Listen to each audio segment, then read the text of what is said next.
Anti-valide. Et il y a, concernant les arts, une artiste de Saint-Barnabé, Françoise Corroux. Et l'édito m'a fait sourire. Quand vous promenez, permettez-moi de vous lire une partie, quand vous promenez dans l'UDA et que vous demandez connaissez-vous un personnage atypique dans votre ville, il est courant de vous entendre répondre à part le maire, non, nous ne voyons personne. Gérard Oued ne laisse pas indifférent, on l'aime ou on le déteste. Je vois beaucoup qui m'aiment là ce soir, qui sont venus en nombre. Donc vous voyez mon grand sens de l'humour, merci. La demi-mesure le concernant n'est pas de mise. Il faut dire qu'il n'est pas un élu ordinaire. Je me contente, je ne fais pas de commentaires, je fais la lecture. Pas un politique dans le sens habituel du terme, ce qu'il aime c'est sa liberté, etc. Il faut lire les comptes rendus des réunions du conseil municipal pour voir que les séances sont parfois épiques, avec des incidents, propos parfois excessifs face à une opposition qui se plaint de ne pas avoir le droit à la parole. On va constater, et la caméra qui est en place va constater que là c'est inexact, qui n'hésite pas à quitter la salle, ça m'est pas arrivé souvent en disant, ça va faire 10 ans bientôt qu'on est là. On se souvient aussi que son refus de marier deux ressortissants marocains soupçonnant un mariage blanc avait fait couler beaucoup d'encre. Charles Josselin avait vivement critiqué ce qu'il appelait la xénophobie de ses arguments. Un an après, le couple divorçait et la femme reconnaissait que dès son titre de séjour obtenu, l'attitude de son mari avait radicalement changé. De l'eau au moulin du maire, qui était ravi de se voir ainsi réhabilité. Plus récemment, il avait porté plainte contre le collectif citoyen et républicain qui avait filmé une séance du conseil. On en parle tout de suite, on va commencer la séance comme ça. Et dernière partie très valorisante, en 2001, cet ancien professeur passionné de galop, sans étiquette, mais plutôt marqué à gauche, je ne renie pas que j'étais à cette époque-là, parce que j'avais ma carte avec les timbres bien collés dessus, beaucoup d'humour, avait battu le maire socialiste à la surprise générale. Mais en 2008, ce n'est pas le hasard qui l'a reconduit dans son fauteuil de maire. Là, qui reconnaissent le travail fait. C'est peut-être un contour qui se transforme parfois en disou, mais c'est aussi un faisou, disent certains esprits à son endroit. Le combat qu'il a mené pour garder l'hôpital a été salué par tous, sauf une très petite minorité, mais ils n'ont pas mis salué par tous, et ça m'a fait beaucoup plaisir. Et cela lui a valu d'ailleurs la Marianne d'Or en 2009. Aujourd'hui, la restructuration du nouveau centre hospitalier de Quério à Noyal-Pontivy, le Logipôle qui a été inauguré à l'UDEAC en janvier par Roselyne Bachelot, alors ministre de la Santé, traite par jour 4000 repas et 5 tonnes de linge, 80 personnes y travaillent. Une réflexion est entamée sur l'utilisation des anciens bâtiments de l'hôpital. On sait d'ores et déjà que la filière gériatrie sera renforcée. Avec un taux de chômage plus bas que la moyenne nationale pour le bassin d'emploi, la 7e ville des Côtes-d'Armor change progressivement de visage. Voilà, ensuite, il y a une analyse de Paul Loué sur la suite voilà, de l'article d'Armor Magazine parlant de la ville udéacienne, dont on n'avait pas parlé, mais Armor Magazine a une audience départementale et finalement la lecture m'a fait beaucoup plaisir. Je ne manquerai pas d'acheter, si on n'a eu qu'un tout petit nombre d'exemplaires, pour dire le chiffre, remis à la mairie, si je peux en avoir d'autres, j'en aurai, dans ce cas-là je le mettrai à disposition, mais je pense qu'on en aura pas beaucoup. J'en ai terminé avec les questions d'actualité. S'il y a eu un oubli, parce que si on débat sur les questions d'actualité, c'est pas que je ne veux pas débattre, mais là on est là jusqu'à 1h du matin. Donc, s'il y a un oubli, oui. Un oubli. C'est juste pour apporter une petite précision concernant le point A que vous avez abordé, s'il vous plaît. Oui. Le point, oui. C'est une lettre de félicitations qui nous a adressée. De remerciement, par Jacques Bacon. Merci. Donc, permettez-moi, monsieur le maire, d'apporter une précision, donc en m'appuyant simplement sur des faits. Donc, nous venons tous de valider le PV du conseil municipal donc, du 23 septembre. Et dans ce PV, donc page 5, on l'a tous, on peut le lire ensemble. Donc, dans ce PV, dans le volet convention avec la société des courses, on dit ceci.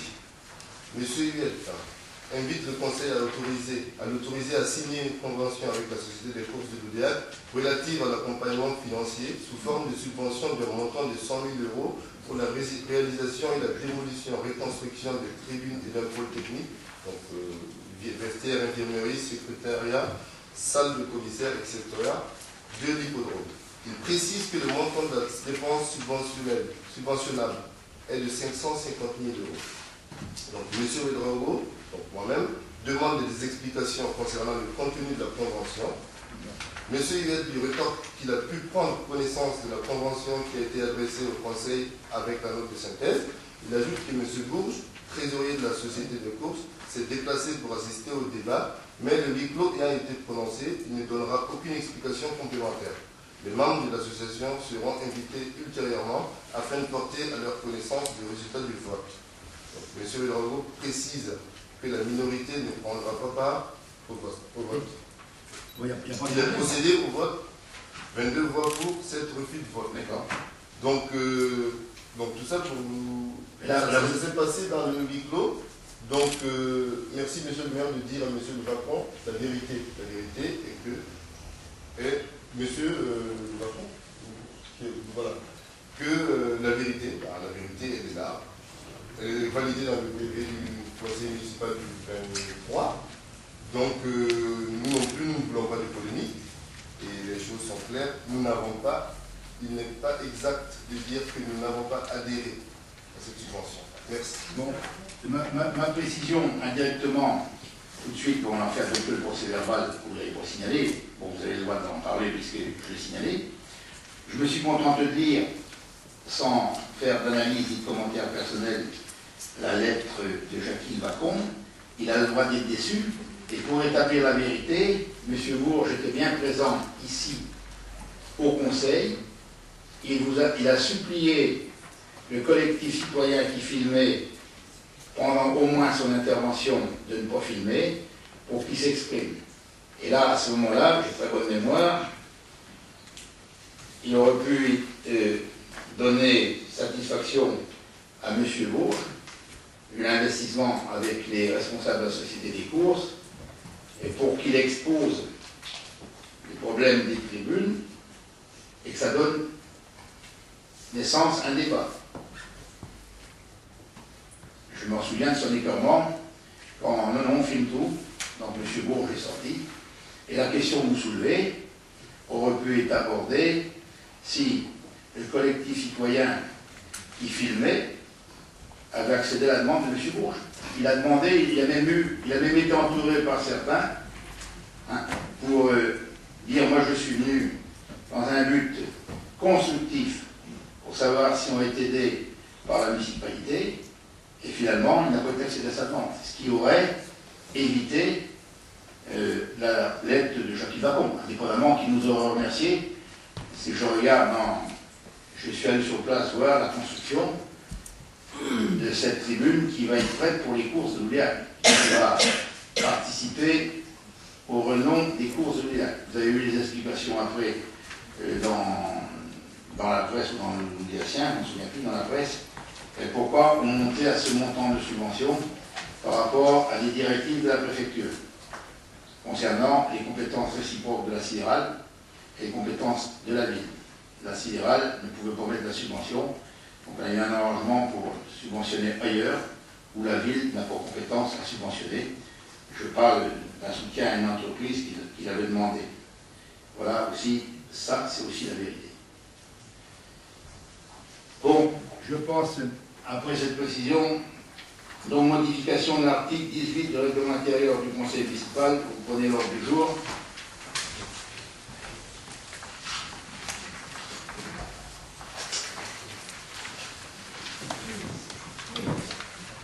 Donc je dis, article 18, enregistrement des débats.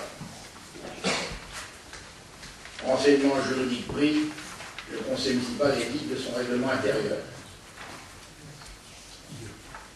Et, contrairement à ce qui a été écrit, en disant que le maire arrange l'affaire, le maire peut très bien décider à quel moment il y a trouble dans la salle. Même si le droit de filmer existe, ok. Et à partir du moment s'il y a 2 caméras, pourquoi pas 3, pourquoi pas 10, pourquoi pas 15. Le droit ne fixe pas de limite, pouvoir discrétionnaire du maire qui décide à quel moment il y a trouble à l'ordre public. Alors, ce qui a prévalu pour la modification de filmer, conformément à la loi, c'est quand c'est filmé comme au Conseil général, par les services du Conseil général, non pas par des citoyens qui viennent filmer, à l'Assemblée nationale, par le personnel de l'Assemblée nationale. Ici, dans la salle du Conseil municipal, par le personnel de la ville de Loudiac, sauf à ne pas lui faire confiance. Et le trouble à l'ordre public peut être prononcé à tout moment si, d'abord, il n'y a pas respect du règlement intérieur, et selon le pouvoir discrétionnaire du maire, qui est seul juge à quel moment il y a trouble à l'ordre public. Il n'est pas précisé par la loi, par des articles de loi et par des textes. S'il y a un droit dans la salle, il peut y avoir trouble à l'ordre public. C'est l'entière liberté du maire qui fixe le trouble à l'ordre public et qui peut demander le huis clos. Donc je reprends maintenant l'article. Sans préjudice des pouvoirs que le maire tient de l'article L. 2121-16, ces séances peuvent être retransmises par les moyens de communication audiovisuelle. Proposition d'ajout à l'article 18, soumis au vote, inscrit dans le règlement intérieur et applicable dès ce soir. Afin d'assurer la transparence des débats et une plus large information des citoyens, la mairie de Loudiac met en place un dispositif permettant de filmer chaque séance du conseil municipal dans son intégralité.